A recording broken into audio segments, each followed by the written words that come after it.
A reading from the Book of Exodus. The priestly garments. From the blue, purple and scarlet yarn they made woven garments for ministering in the sanctuary. They also made sacred garments for Aaron, as the Lord commanded Moses. The ephod. They made the ephod of gold, and of blue, purple and scarlet yarn, and of finely twisted linen. They hammered out thin sheets of gold and cut strands to be worked into the blue, purple and scarlet yarn and fine linen, the work of skilled hands. They made shoulder pieces for the ephod, which were attached to two of its corners, so it could be fastened. Its skillfully woven waistband was like it, of one piece with the ephod and made with gold, and with blue, purple and scarlet yarn, and with finely twisted linen, as the Lord commanded Moses. They mounted the onyx stones in gold filigree settings and engraved them like a seal with the names of the sons of Israel.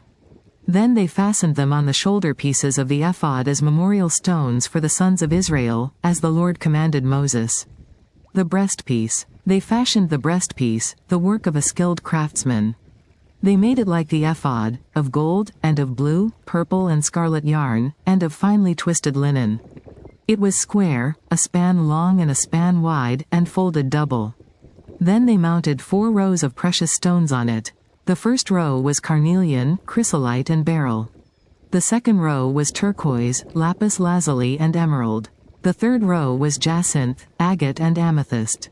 The fourth row was topaz, onyx and jasper. They were mounted in gold filigree settings.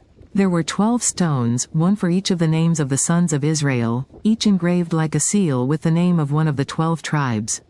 For the breastpiece they made braided chains of pure gold, like a rope. They made 2 gold filigree settings and 2 gold rings, and fastened the rings to 2 of the corners of the breastpiece. They fastened the 2 gold chains to the rings at the corners of the breastpiece, and the other ends of the chains to the 2 settings, attaching them to the shoulder pieces of the ephod at the front. They made 2 gold rings and attached them to the other 2 corners of the breastpiece on the inside edge next to the ephod. Then they made 2 more gold rings and attached them to the bottom of the shoulder pieces on the front of the ephod, close to the seam just above the waistband of the ephod. They tied the rings of the breastpiece to the rings of the ephod with blue cord, connecting it to the waistband so that the breastpiece would not swing out from the ephod, as the Lord commanded Moses. Other priestly garments. They made the robe of the ephod entirely of blue cloth, the work of a weaver, with an opening in the center of the robe like the opening of a collar, and a band around this opening, so that it would not tear.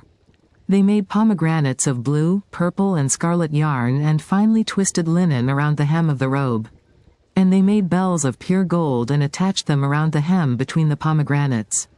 The bells and pomegranates alternated around the hem of the robe to be worn for ministering, as the Lord commanded Moses. For Aaron and his sons, they made tunics of fine linen, the work of a weaver, and the turban of fine linen, the linen caps and the undergarments of finely twisted linen. The sash was made of finely twisted linen and blue, purple and scarlet yarn, the work of an embroiderer, as the Lord commanded Moses. They made the plate, the sacred emblem, out of pure gold and engraved on it, like an inscription on a seal, "Holy to the Lord." Then they fastened a blue cord to it to attach it to the turban, as the Lord commanded Moses. Moses inspects the tabernacle. So all the work on the tabernacle, the tent of meeting, was completed. The Israelites did everything just as the Lord commanded Moses.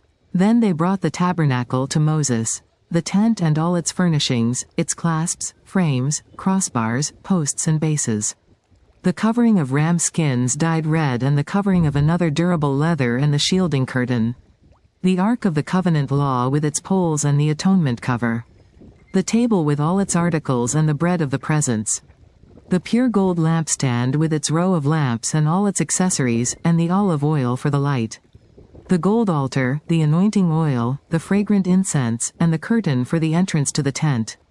The bronze altar with its bronze grating, its poles and all its utensils, the basin with its stand.